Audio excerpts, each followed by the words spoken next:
While the world panics, a select few are quietly building their empires. Learn the counterintuitive strategies that turn economic downturns into personal windfalls. When the storm hits, most people instinctively seek shelter.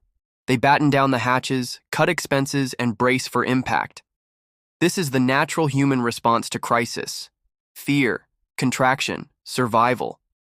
But what if I told you that for a select, often unseen group of individuals, crises aren't just periods of hardship, but moments of unparalleled opportunity?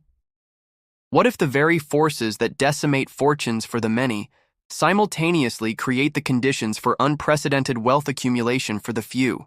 Today, we're going to peel back the layers of conventional wisdom and expose the untold story of how fortunes are not just preserved, but actively made during times of economic and social upheaval.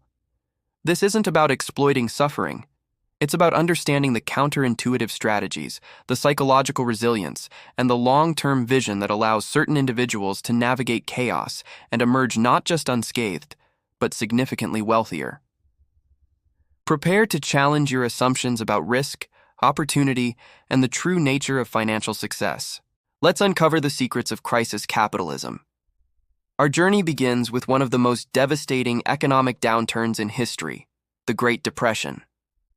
While millions faced unemployment and poverty, a shrewd few saw opportunity amidst the despair.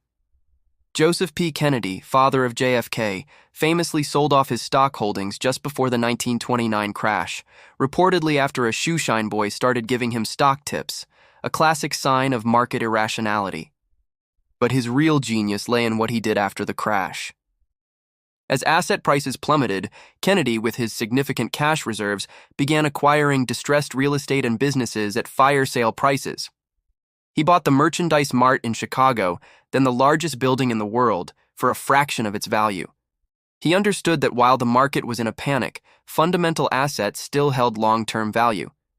His strategy was simple: buy when blood is in the streets, even if the blood is your own. This required immense courage, a strong balance sheet, and the foresight to see beyond the immediate crisis to the eventual recovery. He wasn't just surviving the depression, he was strategically positioning himself for the inevitable rebound, accumulating assets that would form the bedrock of his family's vast fortune. Fast forward to the turn of the millennium and the bursting of the dot-com bubble. The late 1990s saw an irrational exuberance for internet companies, many with no clear path to profitability. When the bubble burst in 2000, billions in paper wealth evaporated overnight. Companies folded, and investors fled the tech sector in droves. It was a bloodbath for many.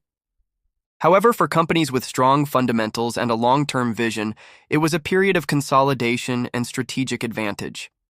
Amazon, for instance, survived the dot-com bust because it had a clear business model and was focused on long-term growth, not just speculative stock prices.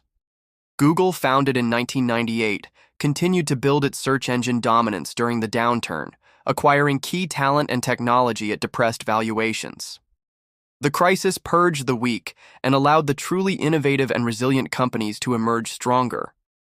Those who had the foresight to invest in or build sustainable tech businesses during this period of fear reaped immense rewards in the subsequent decade. Perhaps the most recent and vivid example is the 2008 global financial crisis. Triggered by the collapse of the subprime mortgage market, it led to a worldwide recession, bank failures, and a housing market meltdown. While millions lost their homes and jobs, a few astute investors made billions. Take John Paulson, a hedge fund manager who famously made a fortune by shorting the housing market before the crash. He and his team meticulously analyzed the underlying weaknesses in the mortgage-backed securities market, betting against what everyone else believed was a safe investment. This required deep research, conviction against prevailing sentiment, and the courage to take a contrarian position. When the market collapsed, his funds generated billions in profits. Beyond shorting, the crisis also created immense opportunities in distressed asset acquisition. As banks and financial institutions struggled, they offloaded vast portfolios of non-performing loans, foreclosed properties, and troubled businesses at steep discounts. Private equity firms and wealthy individuals with access to capital swooped in, acquiring these assets for pennies on the dollar. They then restructured, revitalized, and eventually sold them for massive profits as the economy recovered. This strategy requires patience, capital, and expertise in turning around troubled assets. Crises also act as powerful catalysts for innovation and disruption. When established systems falter, new solutions are desperately needed. The COVID-19 pandemic, for example, accelerated the adoption of remote work, e-commerce, and digital healthcare by years. Companies that were agile enough to pivot their business models or offer essential services during the lockdown saw explosive growth. Zoom, a video conferencing platform, became a household name almost overnight. Delivery services, online education platforms, and digital entertainment companies thrived as consumer behavior shifted dramatically. This wasn't just about being in the right place at the right time. It was about having a scalable product, anticipating changing needs, and rapidly adapting to a new reality. Those who invested in these emerging trends or built businesses around them during the crisis reaped enormous rewards. A core strategy employed by those who profit from crises is counter-cyclical investing. This means investing against the prevailing market sentiment. When everyone is selling in a panic, they are buying. When everyone is euphoric and buying at inflated prices, they are often selling or holding cash. This requires a deep understanding of intrinsic value rather than being swayed by market sentiment. It's the essence of value investing, buying assets for less than they are worth, regardless of the current economic climate. This strategy is emotionally challenging because it means going against the herd, enduring criticism, and often seeing your investments temporarily decline further before they recover. But for those with the discipline and conviction, the returns can be spectacular. They understand that market downturns are temporary sales, offering opportunities to acquire quality assets at bargain prices.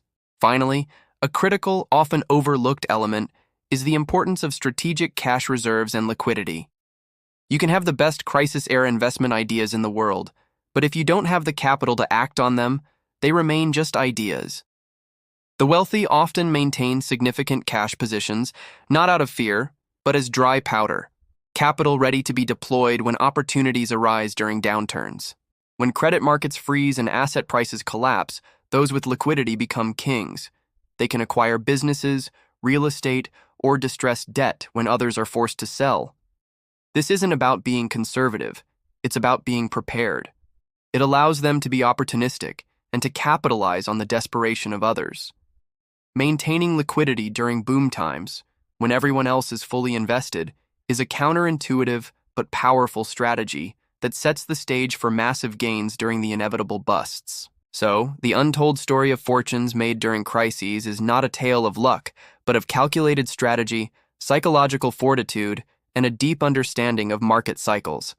It's about seeing opportunity where others see only despair, about having the courage to act when fear paralyzes the masses, and about maintaining the long-term vision to build wealth through the inevitable ebbs and flows of the economy. This isn't to say crises are desirable, but they are inevitable.